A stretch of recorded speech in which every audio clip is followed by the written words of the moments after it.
Chapel Hill, the UNC campus, to Memorial Hall on this glorious day under a Carolina blue sky to celebrate the end of the 75th anniversary year of Carolina's School of Information and Library Science.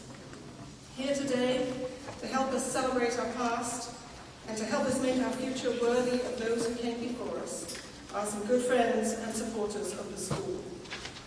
It's my distinct honor and pleasure to introduce the leader of this great institution. Chancellor James Measer embraces an ambitious vision for the University of North Carolina at Chapel Hill to be America's leading public university. Chancellor Measer's leadership is apparent in many areas of UNC.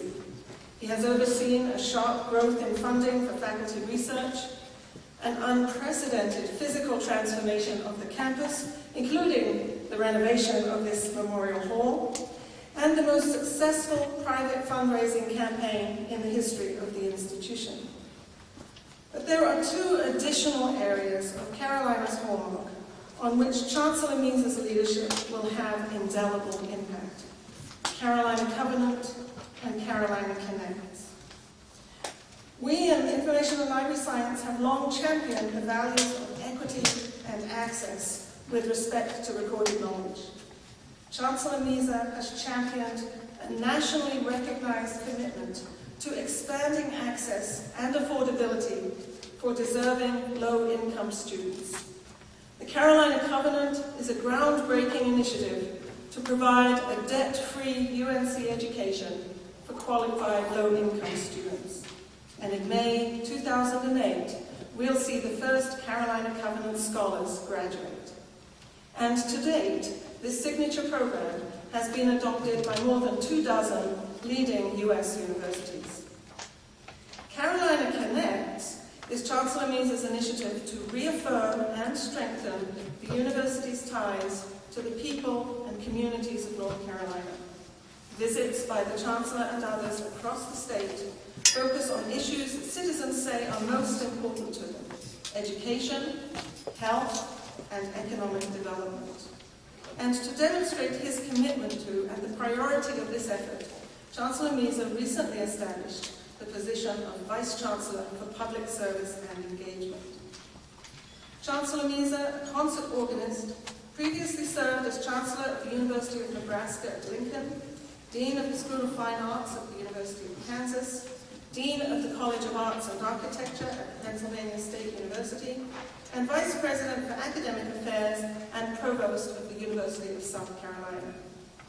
Chancellor Measer's many accomplishments have brought him numerous awards and recognitions, including the American Council on Education's 2007 Reginald Wilson Diversity Leadership Award, a lifetime achievement honor recognizing major contributions to the advancement of diversity in U.S. higher education. And he's also received membership in the prestigious American Academy of Arts and Sciences. Please join me in welcoming Chancellor James Measer.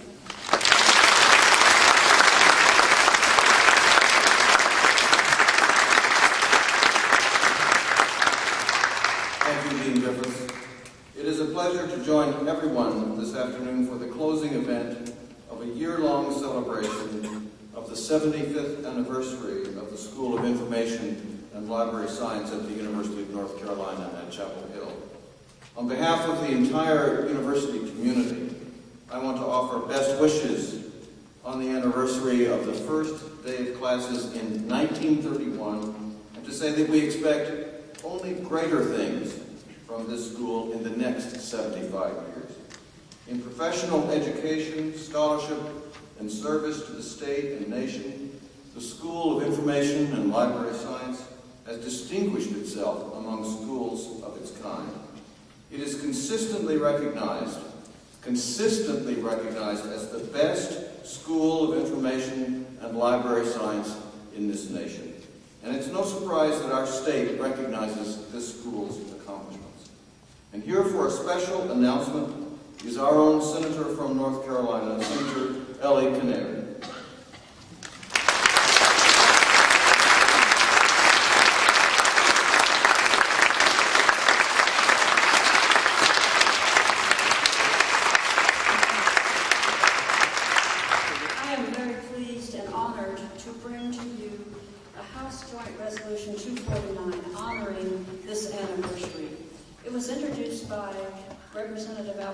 Wilson, who is a graduate of the school, but unfortunately she had to miss it because she's in London, where she's, of course, enjoying a well-deserved respite after the legislature. But it is a great honor because the legislature so believes in this university and especially in this school. And so you are greatly recognized for the accomplishments over the years by the legislature. Whereas on September 17, 1931, Dr. Lewis Round Wilson opened at the University of North Carolina at Chapel Hill a school of library science devoted to the preparation of library and knowledge professionals. And whereas Dr. Susan Gray Akers, the first woman dean of the University of North Carolina at Chapel Hill, assumed leadership of the school in 1932 and served librarianship and the university for more than 20 years. And whereas Frederick K. Kilgore, visionary founder of the OCLC Online Computer Library Center Incorporated, initially known as the Ohio College Library Center, the leading global library cooperative, served as a distinguished research professor at the School of Information and Library Science from 1990 until his death in 2006. And whereas free and wide access to knowledge for education, research, professional service, and the delights of reading remain essential to democracies, cultures, industries, and governments around the world. And whereas the vision of Dr. Wilson and Dr. Akers continues to guide the mission and values of the school, its faculty and its students, and the achievements of Frederick K. Kilgore epitomize the school's value of public learning, shared information, and the stewardship of treasured knowledge. And whereas the school has been consistently recognized as the foremost institution of its kind in the United States of America, and has contributed distinguished information professionals to the institutions of North Carolina, the nation, and the world, now therefore, be it resolved by the House of Representatives, the Senate concurring, the General Assembly honors the lives and achievements of Lewis Round Wilson, Susan Gray Akers, and Frederick K. Kilgore, and their respective legacies embodied in the School of Information and Library Science at the University of North Carolina at Chapel Hill. The General Assembly congratulates the School of Information and Library Science on the 75th anniversary of its vision, teaching, scholarship, service, and advocacy for the information professions. The Secretary of State shall transmit a certified copy of this resolution to the President of the University of North Carolina. This resolution is effective upon ratification. Thank you.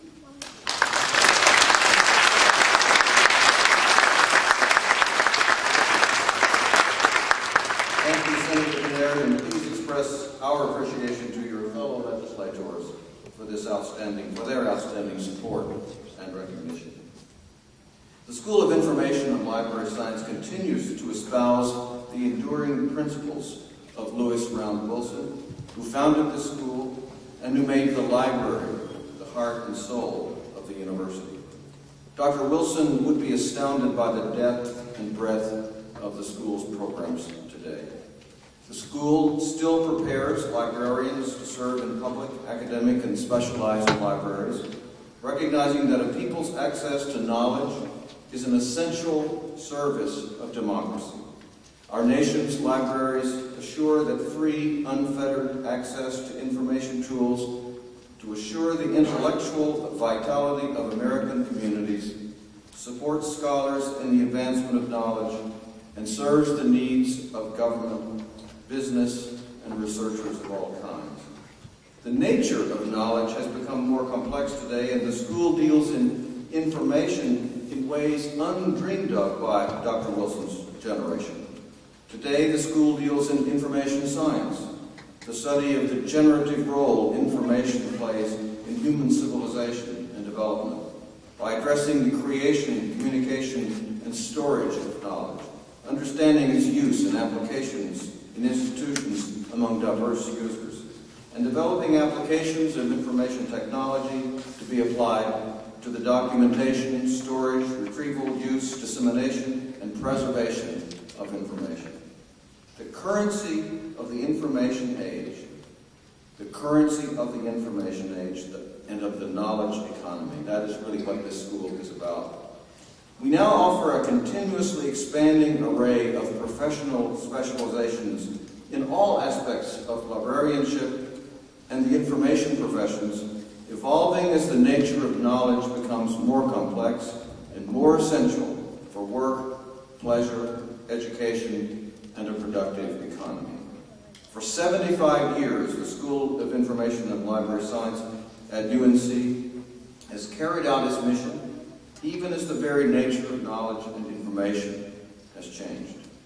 In our state, our nation, and around the world, information professionals educated here at the University of North Carolina are leaders and innovators wherever critical information is provided to users. As it enters its next 75 years, the School of Information and Library Science is continuing to advance the edges of leadership, research, and innovation in the information professions in original and unprecedented ways. We are enormously proud of this school.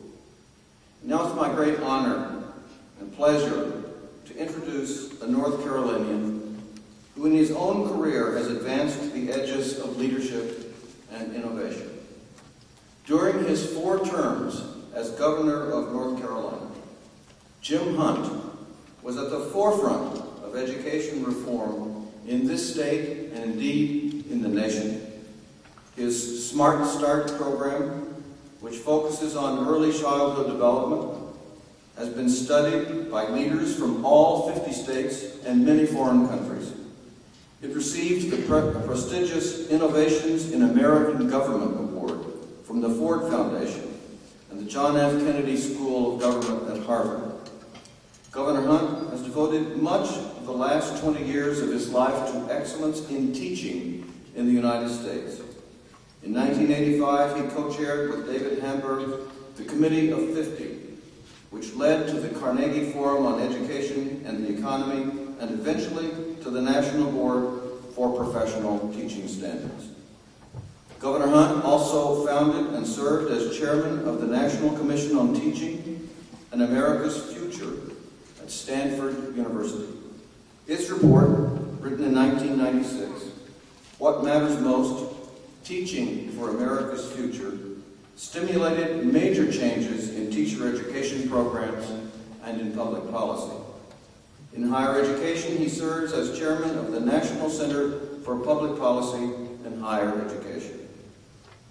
Our economic gains from Governor Hunt's programs for educational improvement have been impressive. North Carolina has regularly led the nation in new job creation per capita and in foreign investment. Under his leadership, the state established the North Carolina School of Science and Mathematics, the Microelectronics Center of North Carolina, and the North Carolina Biotechnology Center. Governor Hunt chairs the board of directors of 2 institutes, which he founded at the University of North Carolina: the Institute for Emerging Issues at North Carolina State in Raleigh, and the Hunt Institute for Educational Leadership and Policy. Many governors have given themselves the label education governor. Jim Hunt is the one governor I know who earned it. Please welcome one of the most distinguished graduates of the UNC School of Law, the Honorable James B. Hunt.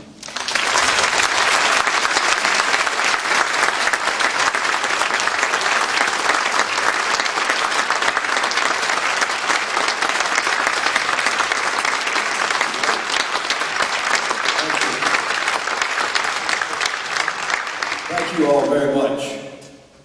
And Mr. Chancellor, I thank you for that very kind introduction. And I want all of you to know how delighted I am to be here in this beautiful, renovated Memorial Hall. If you have never gone around the sides and looked at all the plaques about the great people who came to the University of North Carolina, you ought to do it. I have always known about the influence of North Carolina on the rest of the South and a good part of the nation during my adult life. But I thought that was, from the time of Luther Hodges and Terry Sanford forward. It started way back in the early years of our history. And you'll see evidence of it as you go around and look at these plaques and the lives of these people. and where they went when they left here. Well, I'm delighted to be here today for this important event. As a former governor, as a trustee of the Carnegie Corporation of New York, and as the son of a high school librarian.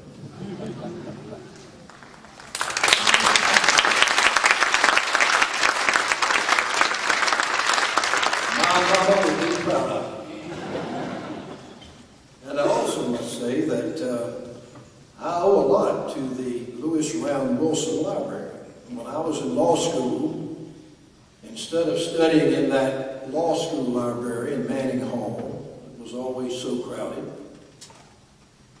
my wife, who was getting her undergraduate degree here in elementary education, and I always went to that wonderful Lewis Round Wilson Library. We always found a quiet corner, and we were able to study successfully. And I owe it a lot. Now today for the grand finale of your year-round 75th anniversary. You are in for a real treat. Our speaker is Dr. Vartan Gregorian, president of the Carnegie Corporation of New York. And as some of you know, that is, of all the foundations that Andrew Carnegie created, this is the big one. And we have a great leader. Dr. Gregorian is, I would say, one of the wisest, most literate, and most eloquent men of our time, both in this nation and around the world. He was born in Iran of Armenian parents, and he is very proud of that heritage, as he should be. He is a graduate of Stanford University. He taught at UCLA, the University of Texas, and the University of Pennsylvania. He was the founding dean of the Faculty of Arts and Sciences at the University of Pennsylvania and its 23rd provost.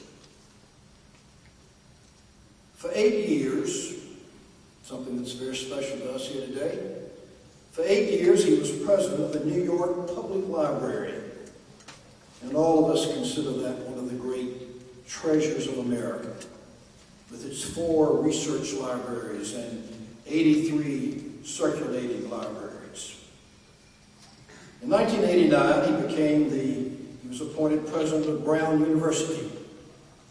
And in 1997, president of the Carnegie Corporation of New York. Dr. Gregorian is the author of The Road to Home, My Life in Times, and I recommend it highly to you. Author of Islam, a Mosaic, Not a Monolith. And I might add, to sit on his board and to hear his wise observations about what's going on in the world, and particularly the parts of the world that we focused on a lot in recent years, is a real joy and a real special opportunity. He is author of The Emergence of Modern Afghanistan, 1880 to 1946. He is a recipient of numerous fellowships. Fellow of the American Academy of Arts and Sciences, the American Philosophical Society. He serves on numerous boards, and they're as long as my arm, the list of them. They include the J. Paul Getty Trust, the Aga Khan University, McGraw-Hill Companies, and the Bill and Melinda Gates Foundation. He's been decorated by nations all around the world, and he holds 60 honorary degrees. In 1986, recognizing him as one of the immigrants who came to America and has done so much to enrich us and to make us a better society, he was awarded the Ellis Island Medal of Honor. He has received the American Academy of Institution of Arts and Letters Gold Medal for Service to the Arts. In 1998, President Bill Clinton presented to him the National Humanities Medal. And in 2004, President Bush awarded to Vartan Gregorian the nation's highest civil award, the Presidential Medal of Freedom. Ladies and gentlemen, it is a special pleasure and honor for me to be here today to present to you a man who is a worthy leader and successor to the ideas and the spirit of Andrew Carnegie, the president of the Carnegie Corporation of New York, Dr. Vartan Gregorian.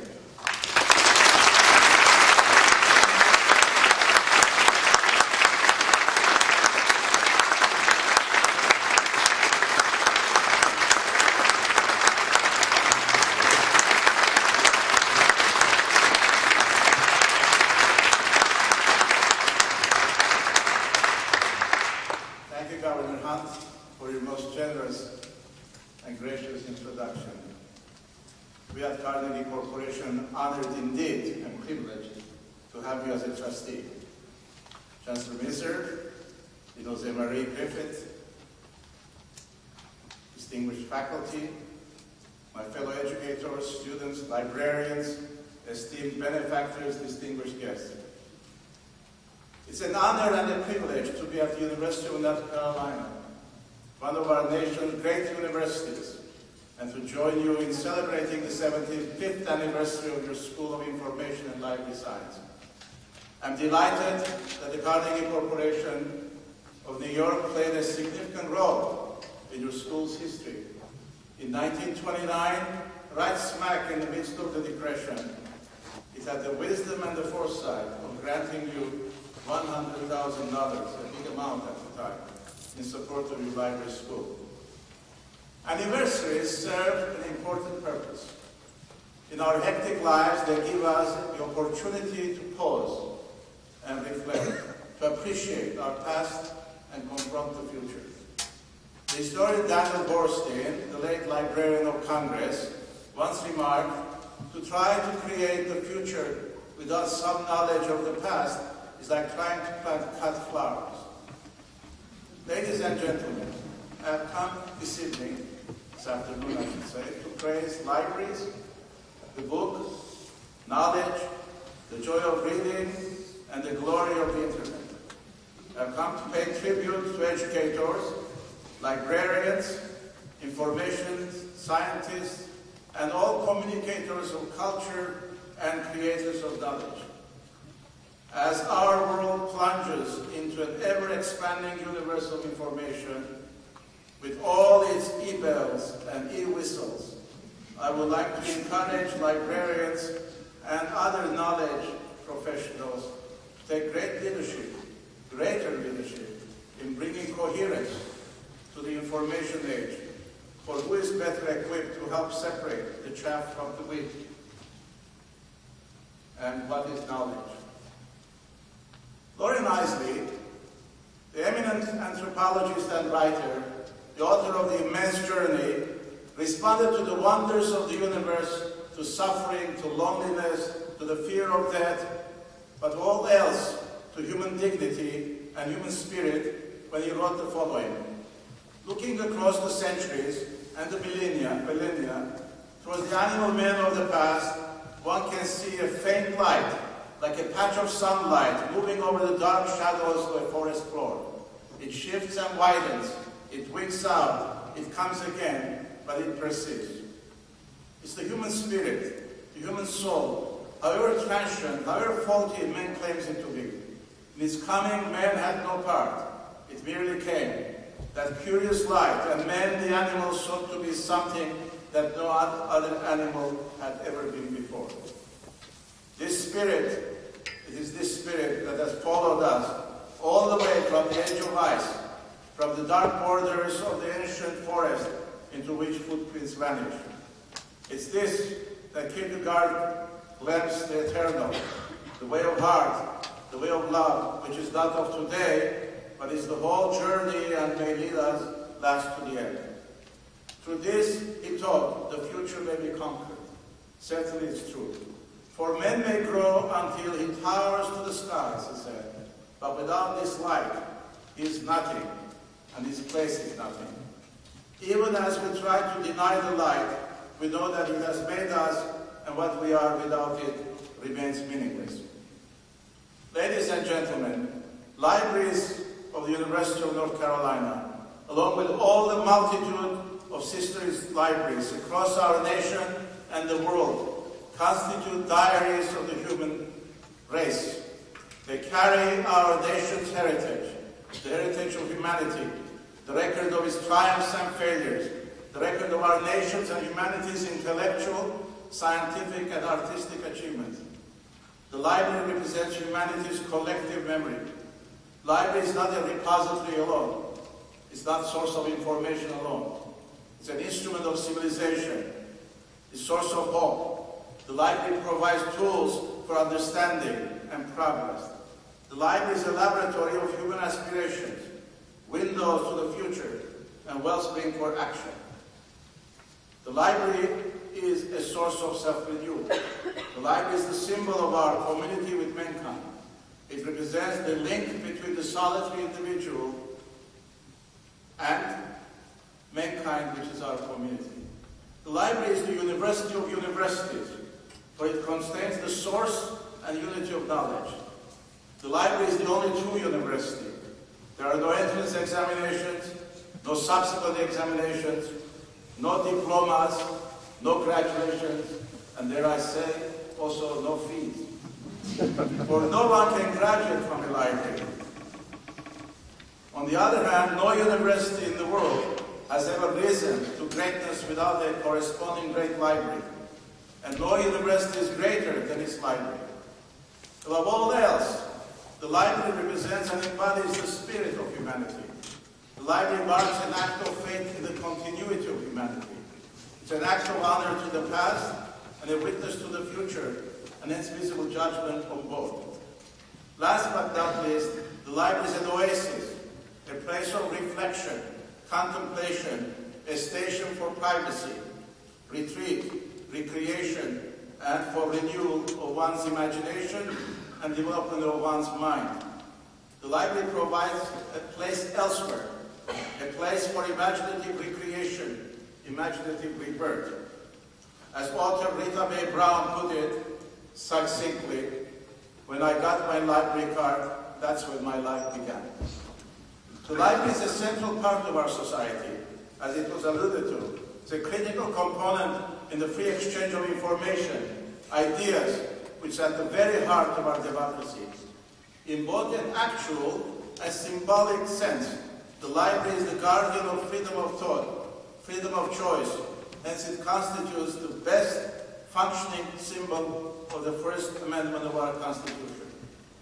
The libraries, as an institution, and the museums constitute the DNA of our culture. Cemeteries do not provide earthly immortality.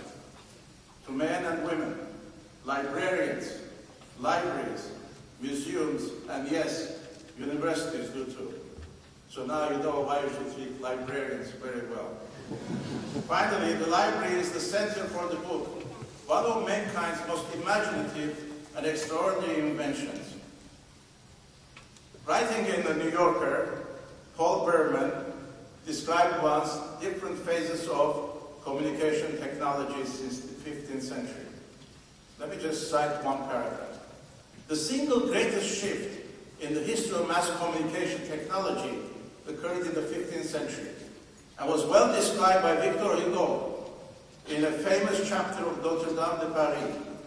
The prevailing technology was the size of a city block. It was a cathedral. It was an awesome engine of communication. It tells the history of Christianity and also history of the creation. It was, next came even more awesome. These are his words, awesome. I don't use awesome. Awesome technology. Then came even more awesome technology than mass communication. It was portable, could sit on your table, and was easily replicable. and yet paradoxically, considering this compact size, contain more information, more systematically presented than even the largest cathedrals in the world. It was, of course, the printed word. For over 5 centuries, the book, the print, have been a faithful servant of humanity, its main source of knowledge and information. And the libraries have been their primary customers and custodians. The library as a center for the book has served as a source of scholarship, knowledge, and learning. It has a medium for self-education, progress, self-help, autonomy, liberation, empowerment, self-determination, even moral salvation. That is why, in the 19th century, it was dubbed as People's University by Emerson, and True University or House of Intellect by Carlyle.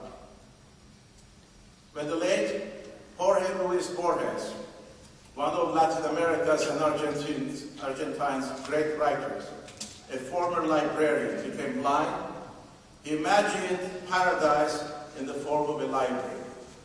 In an introductory essay for the catalog of the New York Public Library's exhibition, Treasures of Spain, he provided a moving tribute to the book. And I quote, "There are people who cannot imagine a world without water.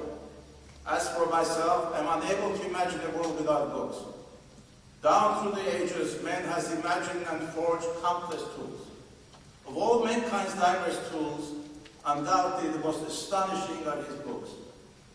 All the others are extensions of the body. The telephone is an extension of his voice. The telescope and microscope, extensions of his sight. The sword and the plow are extensions of his arms. Man has created the book, however, as the worldly extension of his imagination and his memory. Humanity's vigils have generated infinite pages of infinite books. Mankind owes all that we are to the written word. Books are the great memory and imagination of the centuries."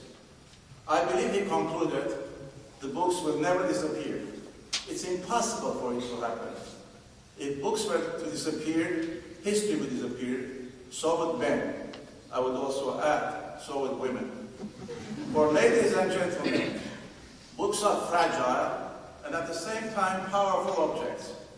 They not only permit us to share the imagination of the world, but they grant us at once the right word. Recognizing ourselves in that word, we desire it for everyone. For thanks to books, we understand the words must belong to everyone. That is why John Milton wrote that books are not absolutely dead things, but do contain potency of life in them, to be as active as that soul whose progeny they are.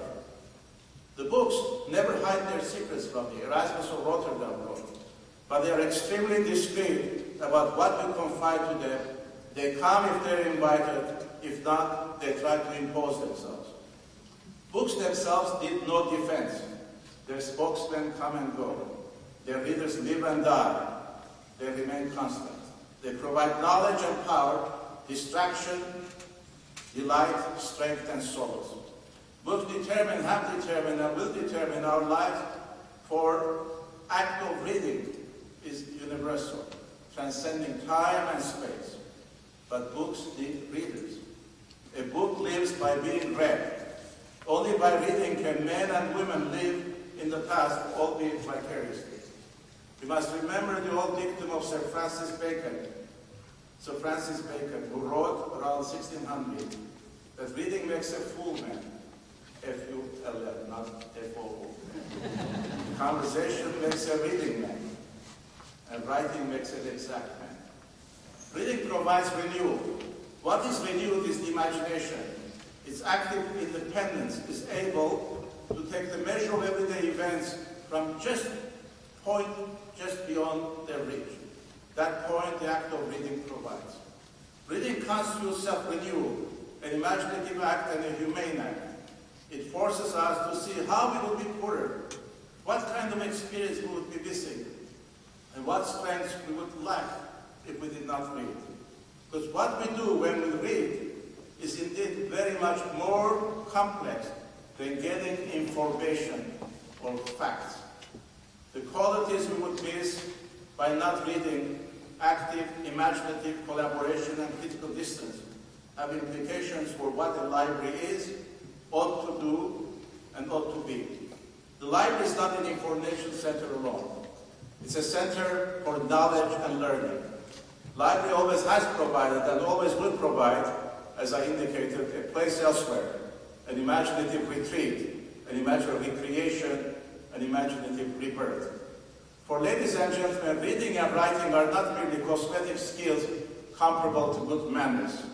The European and English philosophical traditions have taught us that language and thought are inseparable. Literacy, reading and writing are the essence of thinking. In a memorable essay on the decay of language, George Orwell of 1984 fame observed that when we begin to prefer the vague to the exact, we lose the range of our consciousness, eventually predicted we will not know, and then we will not care.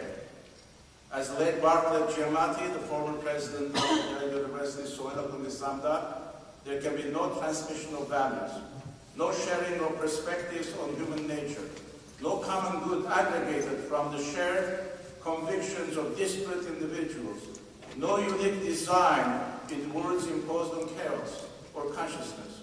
There can be no legitimate aesthetic or intellectual or civic gratification alone for literary study without the primary recognition that the language is defense, nurture, and dignity is our first and our special responsibility. For ours is a culture radically imbued with logocentricity, with the ancient, enduring, and finally numinous awe of writing and what is written. Since language, according to many anthropologists, defines man and organizes his or her activities, reading appeals as an unarguable necessity. Literacy presupposes the ability to negotiate linguistic forms. Reading enhances that ability. To reiterate, to read is to be fully human. Today, the desirability and prevalence of books seems to guarantee, to some degree, the persistence of reading. Throughout history, that relationship between the book as container of information, knowledge, and insight, and the reader, the receiver, has been a dialectical and collaborative one. This relation has always assumed a process, understanding, and digestion. The process has never been a passive one. That's why Rabelais, during the epoch of the Renaissance, advised the reader of Pantagruel to eat the book. For most cannot nourish or even be said to exist until they are digested.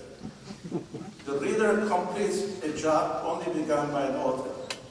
That is still often true, even at a time when consumption has replaced digestion.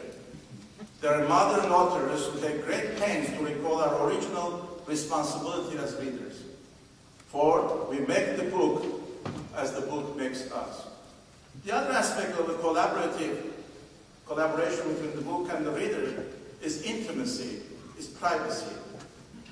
We must not forget that pleasure, discretion, silence, and creative solitude are the primary aspects of life of reading, its moral, most tangible justification, and most immediate reward. This solitude may appear now as an unaffordable luxury, and yet any book creates for its reader a place elsewhere. A person reading is a person suspended between the immediate and the timeless. This suspension serves a purpose that has little to do with escape, quote-unquote, from the real world, the sin avid readers are most commonly accused of. Being able to transcend the limitations of time and space oneself is one of the primary pleasures of the act of reading, for it allows not only the renewal of one's imagination, but also development of one's mind.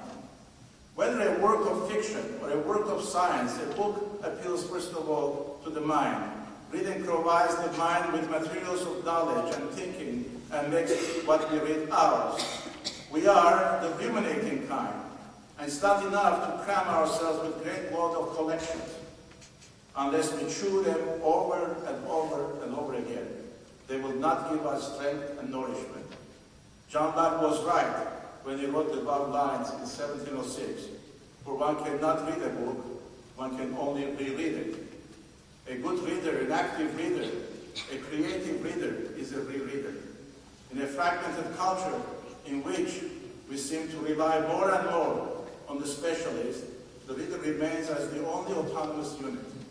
Each reader is unique, and reading is dialectical. Reading is always at once the effort to comprehend and the effort to incorporate. Reading is a constructive activity, a kind of writing. Like any art, craft, or sport, reading becomes more rewarding as we master its intricacies to higher degrees. Our skill, our learning, and our commitment to the book or the text have determined and always will determine for each of us the kind of experience the book or the text provides. Virginia Woolf, in an essay on reading, concluded, and I quote, "I have sometimes dreamt, at least, that when the day of judgment dawns and the great conquerors and lawyers and statesmen come to receive their rewards, their crowns, their laurels, their names carved indelibly upon imperishable marble, the Almighty will turn to Peter and will say, not without certain envy, when he sees us coming with our books under our arms, look, they need no rewards. We have nothing to give to them. They have loved reading." I think I can assure Borges and Woolf that libraries are not on their way out. Neither are readers. Neither is the book. The books are still cultural icons in our society. Contrary to popular belief, books are not on their way out. They're doing just fine. In 2006 alone, publishers sold 3.1 billion books in the United States for $36 billion. Libraries are not going out of business either. Indeed, there are more than 17,000 public libraries today in the United States, more than McDonald's franchises for Happy Meals.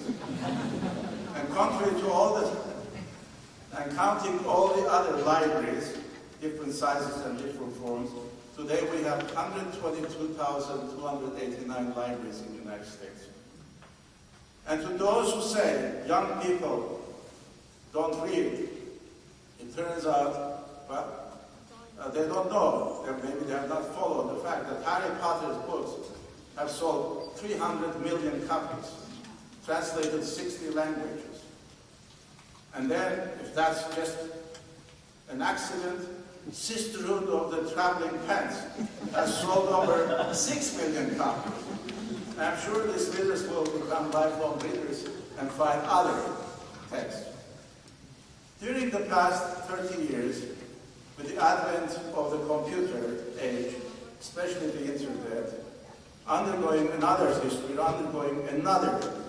revolutionary shift, equal to that of previous revolutionary changes.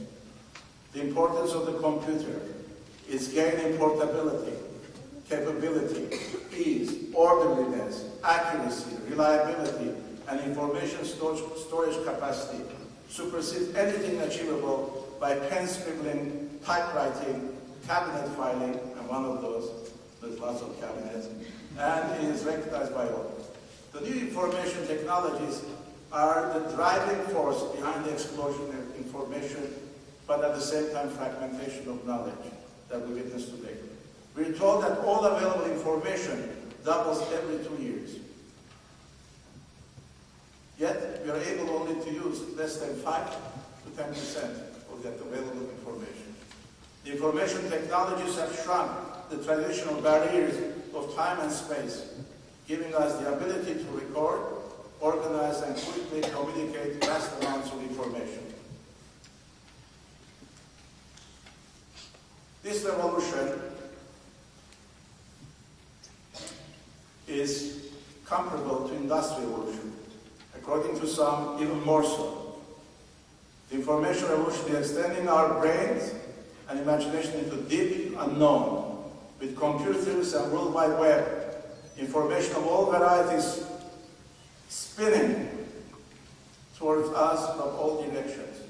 We are in the midst of an information explosion bombarded by fragments without that much context. In order to discuss the information age, I must burden you, forgive me, with some information about the infographic. There is the fact that more information has been created in these last 30 years, we're told, than previous 5,000 years. Given this amount of information, the English cosmologist, Sir Vartan Gregorian, said it's embarrassing that 90% of the universe is still unaccounted for. Today's Washington Post, we're told, or any major American and Canadian and European paper, contains more worldly information than average 17th century person was likely to come across in entire life. I also read recently that English language itself has tripled since the vocabulary, since the time of Shakespeare. Around the world, an average of 1,000 books are published every day. In the United States alone, 3,000. Therefore, we have almost 365,000 books a year coming out. Thank God everybody who writes books are not genius, because we would have had that many bestsellers, and that protect us. We are told that the total amount of collected information is going to drown us. As a matter of fact, I looked, or somebody asked, somebody checked, because I thought they maybe told it was not accurate, so double check. There is on America Online search engine today 39,000 hyperlinks, websites, pertinent to the term information age. In his book, Information Anxiety, Richard Worman notes that all this information is tantalizing, but also very frustrating. We're like a thirsty person who has been condemned to use a thimble to drink from a fire hydrant. The new information technologies are the driving force behind the explosion of information and fragmentation of knowledge. We're told why the explosion of information is underway. At the same time, we are told that knowledge is fragmenting, that the unity of knowledge has collapsed. Information technologies contribute now to the explosion of information by shrinking the traditional values of time and space, giving us the ability to record, organize, and quickly communicate vast amounts of information. The entire corpus of Greek and Latin literature, for example, can fit on a CD-ROM and can be carried inconspicuously in your jacket pocket. If a friend in Paris or London would like to see an article you have just written, a copy of it can be transferred to him or her in a second, all on the internet. These technologies may be repaired to simply as the computer. The computer stands for a vast view of resources of information. The most important of the most obscure bit of information is still available. But what I want to stress, that what we have today, because of time, I will cut my remarks. What we have today is very frustrating because we have to deal still with T.S. Eliot's question. Where is the knowledge in information? And where is the wisdom in knowledge? That's the key. Carlos Fuentes once said, the greatest challenge for modern civilization is how to structure, transform information into knowledge. Not inflation, no. The essence. How to separate the chaff from the wheat. And who can do that? Now, the other, my favorite quote was from Dante's Inferno. I quoted this years ago, and Cisco challenged me. They could not find the quote because Cisco wanted to put their entire marketing campaign on this one sentence. Dante, T.S. Eliot, commenting on Dante's Inferno, said, hell is a place where nothing connects with nothing. And the time has come, to think, if we don't know how to separate the chaff from the wheat, nothing will connect with nothing. Now, lastly, I want to also stress the fact, because I'm trying to stay on time limits. because professors usually talk 45 minutes no matter what.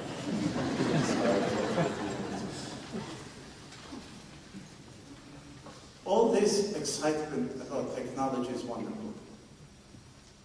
Technology, however, is a tool. We still have to read. We should not get excited what form it comes. We still have to read. As my students would say to me, it's a free country, we can say anything we want. I said, that's fine, but we have nothing to say. What difference does it make?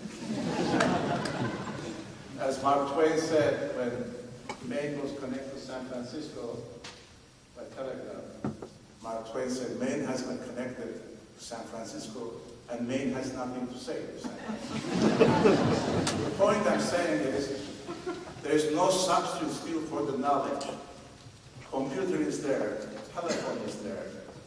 But you have to know how to, not how to use it, you have to know what to ask. Technology does not guarantee education. You still have to have human endeavor to read, to inquire, to be inquisitive, to connect, to organize, to challenge, to be curious. Then, I have to skip all of these pages.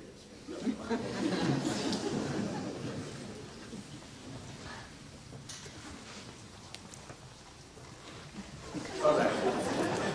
Then we come to you, to the school. I just read yesterday, as a matter of fact, in The Economist, a great review of a new book. I ordered the book.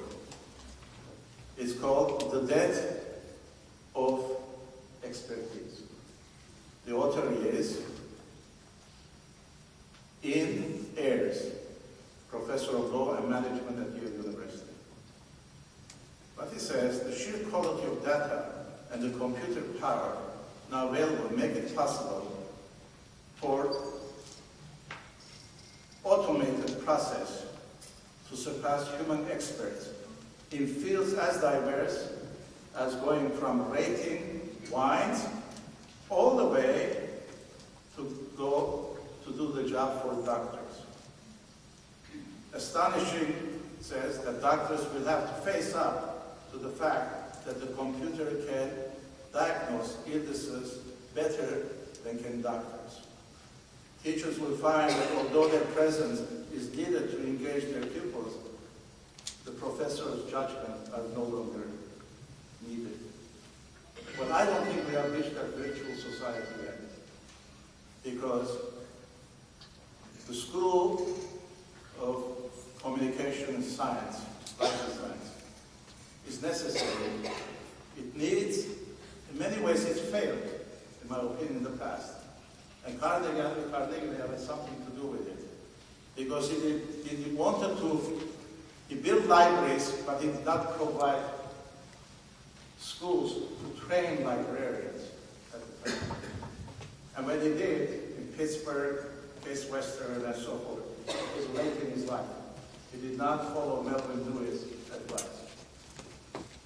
Otherwise, as in my address to American Library Association annual meeting, I said there is no reason why the Google should not have been invented by librarians. No reason. They've been doing that, asking questions for a whole century. There's no reason Amazon.com should not have been developed by libraries. They have a great network already. They have been sending library loan business. They've been doing it. But unfortunately, the libraries and librarians and others always have been in derivative business, following, not in leadership position, innovating. And to my great surprise and pleasure, I recently learned that the public sector in the United States is very strong. 110 million follow NPR, public television stations, offerings, and so on, versus 90 million, including all commercial radios, all cable. Yet they don't have the same kind of power in order to be able to bring the kind of quality programs and others. This school is necessary, along with teachers elementary and secondary teachers, teachers in universities. Librarians are necessary, information experts are necessary in order to protect our democracy. Journalists are necessary in order to bring the challenge, to meet the challenge in our society. Because when Orwell wrote 1984, we all knew everything was a lie. Government was controlling everything. You don't have to do that now. By denying information, you want something, we'll send you 800,000 pages of chemical abstracts. You wanted it, you got it. If your brain does not work, you don't know what question to ask, how to analyze, it's no use. We're facing far more dangerous period now, where governments, corporations, political parties, anybody, ideologues can control public opinion. Not denying, but inundating undigested information.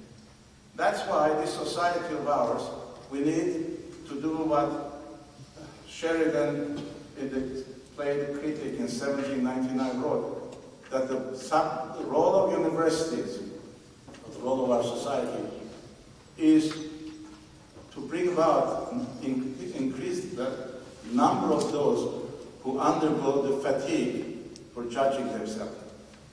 To undergo the fatigue. Education has to prepare generations of students who undergo the fatigue of judging themselves, being independent, being inquisitive, challenging, discovering new things. Journalists have to be educated in order to know the subject matter. Otherwise, I have two sons who are journalists. You can have a report, let's say for space reasons, put out one paragraph. We're not denying information. We just did not have space, other things came. Investigative journalism is necessary for our democracy. Otherwise, we'll have one or two sources.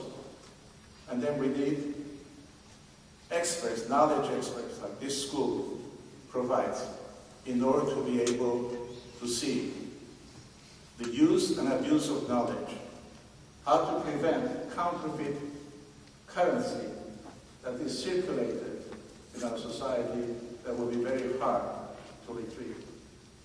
That's why universities are indispensable in the knowledge business to empower America, but also to protect America. Because we've never faced with so much ease to get everything we want, but at the same time, lacking sometimes the knowledge how to analyze it. And then last point I want to mention, universities themselves. Subject fragmentation of knowledge, over-specialization. So as a result, we suffer the lack of synthesis. Universities don't train generalists. If you want to be generalist, get a tenure first, promotion second, university professor, then you can write history of reason in the Western world. But don't start with that as an assistant professor. To be considered dilettante that you're not in. We need generalists, we need synthesizers, we need others who bridge the gap in this over-specialized, fragmented culturalism, where unity of knowledge has collapsed and it's very hard to restore it. And then, the other thing that we have to do, in my opinion, is to, and too much to ask, to issue a degree I was going to do at Brown, but I did not do it, unfortunately. When somebody graduates, to give them 2 degrees, certifying you know this much, and another one certifying what you don't know. So that throughout your life, you'll be continuing the quest of learning. We're in good times and in bad times. Good times because each one of you now, for the first time since Ptolemy, have your own Library of Alexandria. But Library of Alexandria means nothing if you can't read, you don't want to read, you don't want to know the entire history of mankind, every domain. So knowledge is important if you use it. Books are important if you read. Freedom is important if you exercise. Otherwise, all the choices become empty choices in abstract, and you did value into complacency that things are all right. In order to make this democracy work, we need great journalists, great information experts, great teachers, great academic leaders, and great professors, always constantly to challenge. Because this is a wonderful democracy we have, it's very fragile. Thank you very much.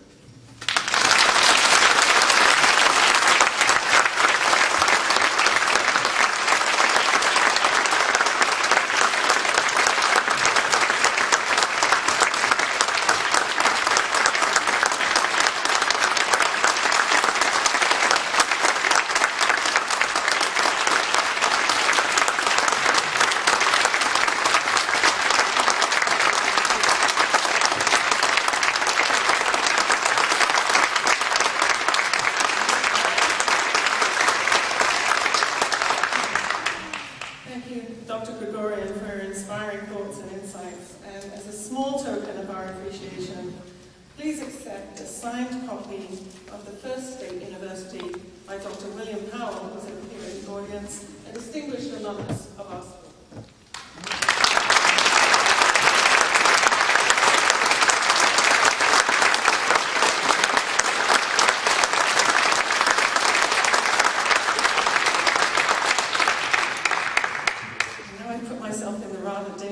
Position of speaking after somebody like Dr. Gregorian.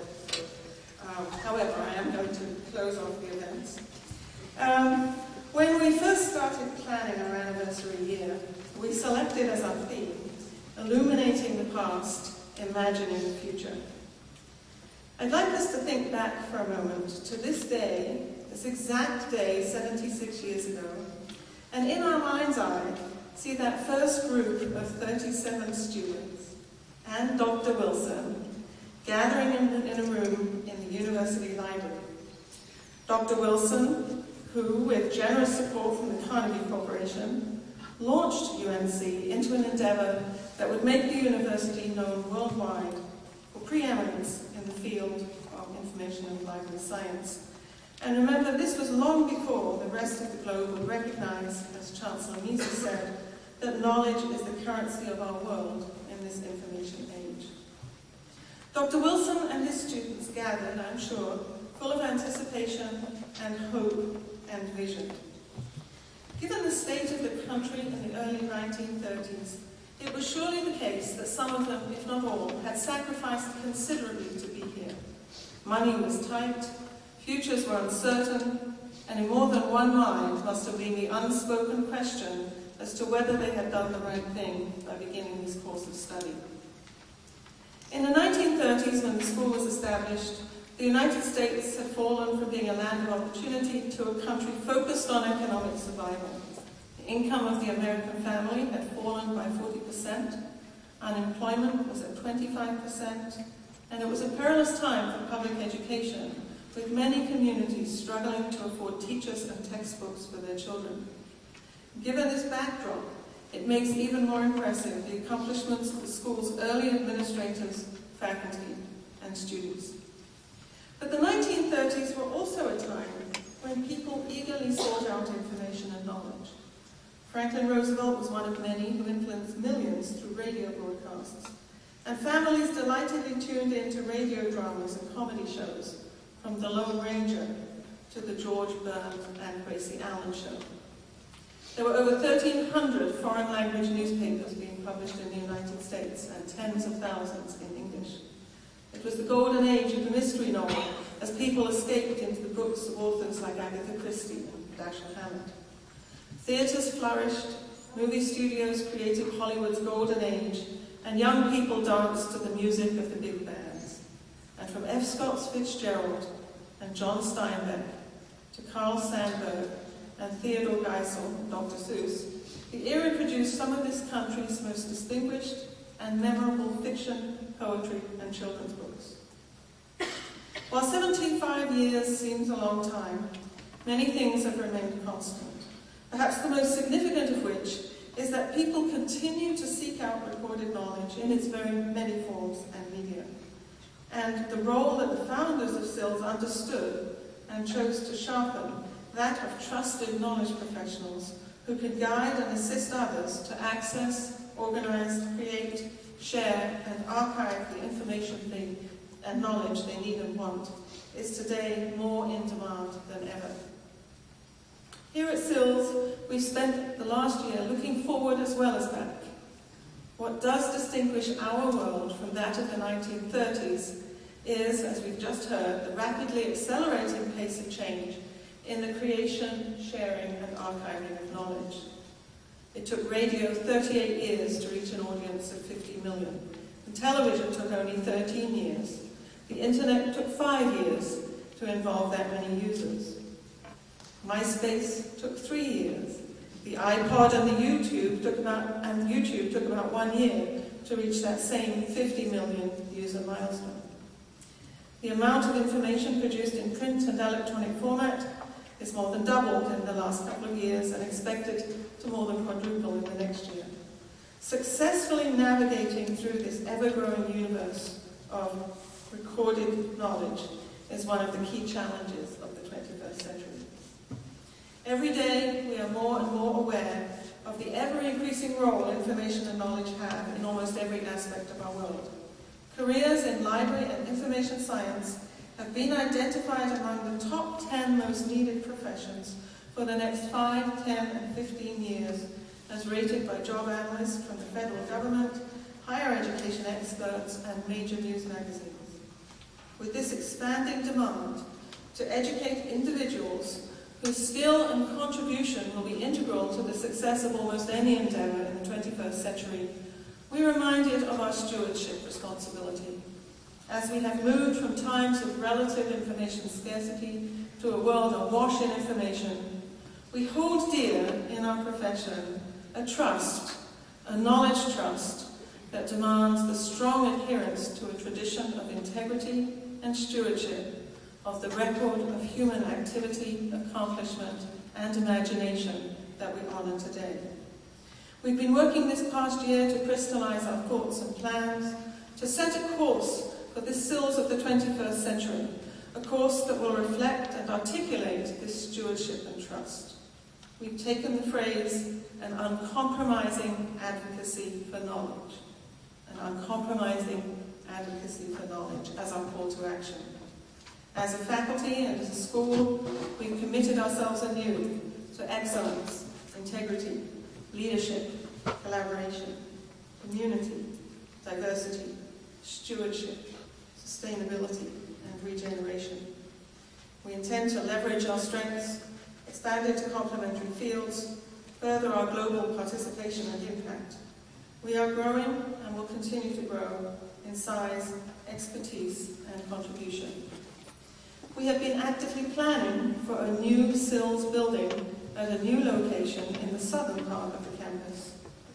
Consistent with our commitment to careful stewardship of all of our resources, our new building will be built as a state-of-the-art green building, a high-performance building that will show respect for the environment and that will bring together a focus on knowledge and environmental stewardship, a building that will itself inform, instruct, and inspire action. And as we develop our strategic plan, we envision SILS to be the place to come for intellectual engagement, exploration and discovery, policy influence and advisement in every aspect of knowledge access, validation, organization, management, analysis, and use. And those who seek to use knowledge to inform, instruct, and inspire will look to SILS for the individuals who can enable them to do so. SILS will be the place to experience the knowledge environment of tomorrow, today. An immersive intellectual environment in which collaboration and the highest standards of excellence are accepted as a given. A place of global advocacy and impact wherever knowledge is needed. Let us think for a moment about the students and faculty that will gather 75 years from now to celebrate the 150th anniversary of SILS. We have no black and white photos to tell us what they look like, nor any articles or archives we can consult to find out what is important to them. what the world in which they live needs from them in the year 2082, when our children will be senior citizens. But we must responsibly move the continuum forward, maintaining a vibrant connection with our founding principles while simultaneously propelling our profession and the school into an immediate and long-term future, a future that is clearly dominated by the core of our endeavors, a stewardship and trust of this currency of information and knowledge. Stephen Covey has said that one of the most important ways to manifest integrity is to be loyal to those who are not present. In so doing, we build the trust of those who are present. Those who have come before us and those who come after may not all be present with us, but we can maintain our loyalty to our predecessors by stewarding the trust they have passed on to us. We can indeed manifest our integrity by our loyalty to our successors to hand on to them this trust, not only intact, but further invigorated and amplified. And I look forward to as many of you as possible joining us as we create the future for the next 75 years and beyond of the School of Information and Library Science at the University of North Carolina at Chapel Hill. Now, before we adjourn, please welcome the Tar Heel Voices. They are UNC's longest-standing co-ed a cappella group, a group of students bonded by music and friendship. They describe themselves as 16 hearts, one voice, and today they will entertain us with two pieces, Don't Stop, and then Hark the Sound.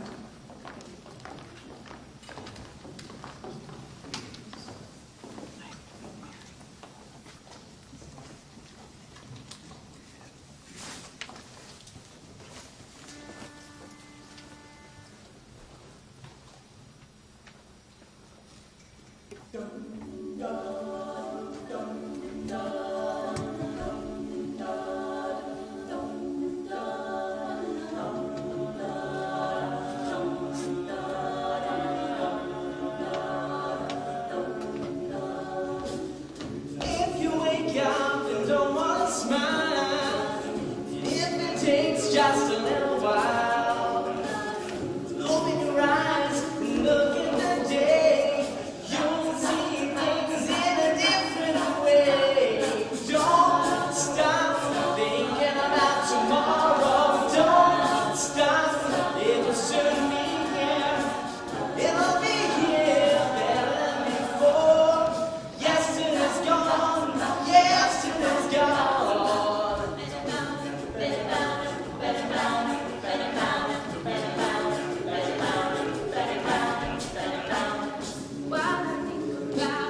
always adds a touch to our celebrations. Thank you all for coming. Very special thanks to Dr. Gregorian, Governor Hunt, Senator Keynote, and Chancellor Misa for making this an extra special occasion. I'm looking forward to seeing all of you again at the ribbon cutting for the new SILS building. Thank you very much.